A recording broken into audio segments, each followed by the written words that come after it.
Breaking news: US shocked Tinubu as Donald Trump sentenced popular Nigerian to 54 months in prison. Good morning, everyone, and thank you for tuning in and listening to this headline that we got in here this morning. As our headline for this morning says here that US shocks Tinubu as Donald Trump sentenced popular Nigerian to 54 months in prison.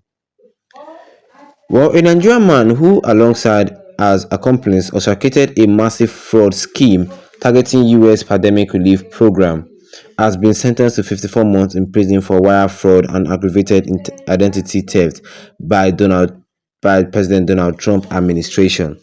Well, Fataya Islamia Lawal, 46 years old, was extradited from Canada in July 2024 and pleaded guilty in September of the same year. His sentencing took place on Tuesday as the U.S. District Court in Tacoma, where Judge Tiffany M. Cattell emphasized that his crime required significant planning and effort. Well, this took advantage of programs designed to help people who were really struggling in an international emergency, said Judge Cartwright. Well, a fraud operation years in the making. U.S. Attorney Tessa M. Jorman, who announced the sentence, highlighted that Lawal had engaged in fraudulent activities long before the pandemic, but intensified his operation once emergency funds were made available. Well, these defendants made it full-time. These defendants made it his full-time job to defraud the U.S. for years before the pandemic. But he kicked it to higher gears once critical aid to American workers was flowing, German said.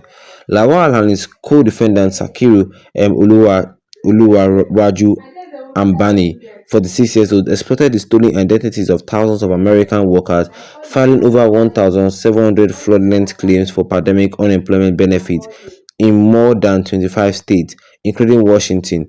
The total amount sought through these claims was approximately $25 million, though the pair successfully obtained about $2.7 million. Lawal admitted to personally filing claims worth $1.3 million.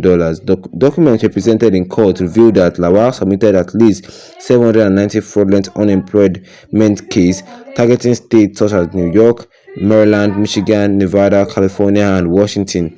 Among others, the elaborated scheme involved creating 4 fraudulent internet domains and generating around 800 email addresses to facilitate the fraud. Additional tax fraud and SBA scam.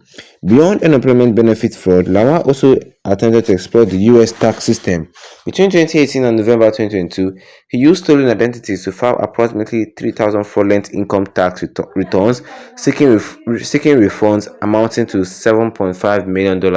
However, due to fraud detection measures by the Internal Revenue Service (IRS), only 30,000 was disbursed.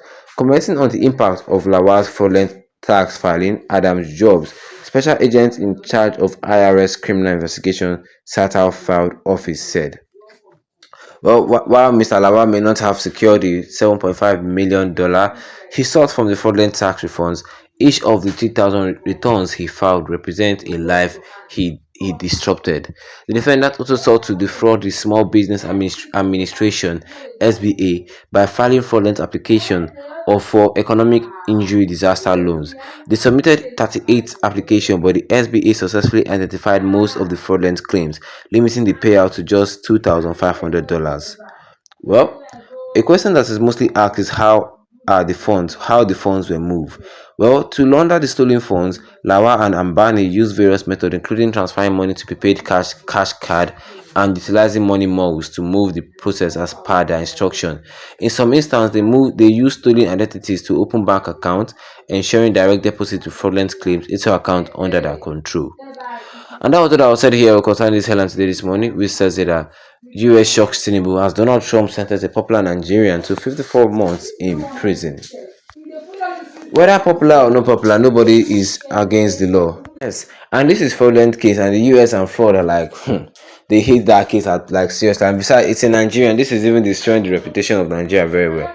Well, if you guys don't know what is happening, well, a Nigerian man alongside his friend orchestrated a massive fraud scheme and it really hit the US really, really well. And Donald Trump has sentenced him to prison, although his main prison charges have not been settled. This is just 54 months. They're still investigating his case. But yeah, they're still investigating his case to find more evidence. 54 months in prison for wire fraud and advocated identity theft by President Donald Trump. This man was not even scamming civilians; he was scamming the government himself. Because he was issuing fake paperwork meant for the government to help businesses that has undergo destruction, or to help people who could not work, who are disabled. Yes, all this government pension money, and he filed a lot of cases, but all this money are being paid to him. Yes, he targeted a lot of states, and according to all the amounts money that he charged from the federal government of America, they said it was up to over 25 point something million dollars. But him himself, he out of that $25 million, he received 2 point something $1 million out of that money. Yes, out of that money. And although the federal government of America have not recovered the money from him, but he said he received that money. He even said that he also confessed in the court that he has filed 1,700 of those cases. Yes, and to target small businesses, but the administration for small businesses in America, they detected it that it was fraudulent activities. But before they detected it, they already paid $2,500 already. So you see the scam that was actually going on here, and the federal government of America has caught up to him, and they sentenced him to jail alongside his friend. And a lot of people are asking that how were they even moving the funds up and down? Like, didn't the federal government track the way they were sending the money in the bank account? Yes, they did that, but it turned out that these bank accounts were opened by fake identities. Yes, people that don't even exist, or people that have died like 10 years ago, they were opening bank accounts in their name, and these people have control over this bank account that they were opening. They have control over this bank account that they were opening, and it was just a clean sheet. But no scam work forever. I'm telling you, you cannot swindle somebody forever. That's just the point about all this scam, and what Nigerians should understand. You can't swindle someone forever.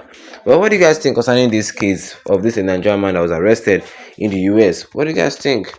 Drop your own comment in the comment section. Don't forget to leave a like on this video. Then tap that subscribe button as big door with the notification bell, so that anytime I video a new video, you'll be the first to get notified about it. Once again, thank you for tuning in, and have a wonderful day ahead of you.